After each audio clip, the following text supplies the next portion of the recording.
जिस रूह से तुम्हारा निकाह लौहे महफूज में लिखा जा चुका है, वो अभी भी किसी न किसी मोड़ पर तुम्हारा इंतजार कर रही है।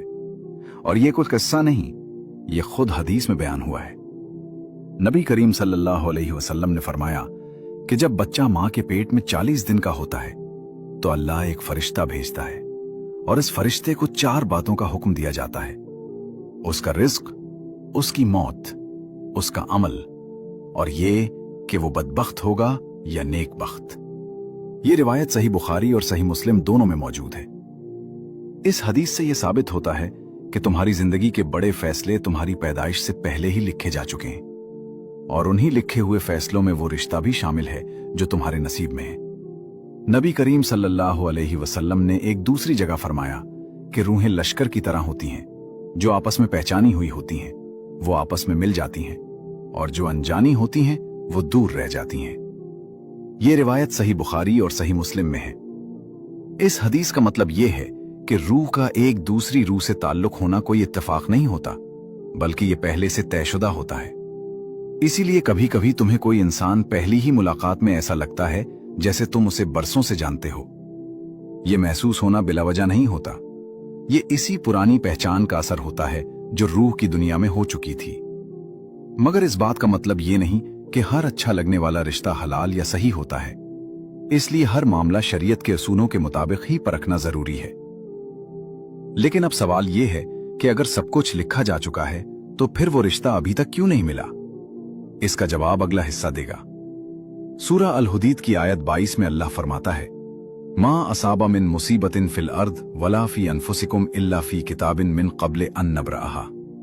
कोई मुसीबत जमीन में या खुद तुम्हारे नफ्स में नहीं आती, मगर वो एक किताब में लिखी जा चुकी है, इससे पहले कि हम उसे पैदा करें। ये आयत सिर्फ मुसीबतों के लिए नहीं, बल्कि जिंदगी के हर फैसले के लिए है, जिसमें रिश्ते भी शामिल हैं। इसका मतलब ये है कि जो रिश्ता अभी तक नहीं मिला, इसकी वजह यह नहीं कि अल्लाह ने बुला दिया, बल्कि इसकी वजह यह है कि अभी वक्त नहीं आया। नबी करीम सल्लल्लाहु अलैहि वसल्लम ने फरमाया कि जब तक तुम्हारा रिस्क पूरा ना हो जाए, मौत नहीं आती, चाहे वो तुम्हें देर से ही क्यों ना आए। ये उसूल रिश्तों पर भी लागू होता है, क्योंकि रिश्ता भी एक किस्म का रिस्क है जो वक्त से पहले नहीं मिलता। कई लोग इस इंतजार में मायूस हो जाते हैं और सोचते हैं कि शायद उनके नसीब में कुछ नहीं। मगर याद रखो, जिस तरह यूसुफ अलैहिस्सलाम को कुएं में डाला गया, फिर गुलाम बनाया गया, फिर कैद में डाला गया, मगर आखिर में वही यूसुफ मिस्र के अजीज बने। ये सूरह यूसुफ में तफसील से बयान हुआ है। इस किस्से से यह सबक मिलता है कि जितनी मुश्किल राह होती है, उतना ही अजीम अंजाम अल्लाह की तरफ से लिखा होता है। अब वो हिस्सा सुनो जो शायद तुम्हें सबसे ज्यादा सुकून देगा, क्योंकि अब हम बात करेंगे उस वक्त की जब ये रिश्ता जाहिर होता है। जब वो वक्त आता है जो लौहे महफूज में लिखा जा चुका होता है, तो अल्लाह खुद असबाब बनाता है। सूरह तलाक की आयत 3 में अल्लाह फरमाता है, वयर्ज़ुक़हु मिन हैसु ला यहतसिब, और उसे वहां से रिस्क देता है जहां से उसे गुमान भी नहीं होता। यही उसूल रिश्तों पर भी लागू होता है कि जब वक्त आता है तो अल्लाह ऐसे रास्ते खोल देता है जो तुमने सोचा भी नहीं होता।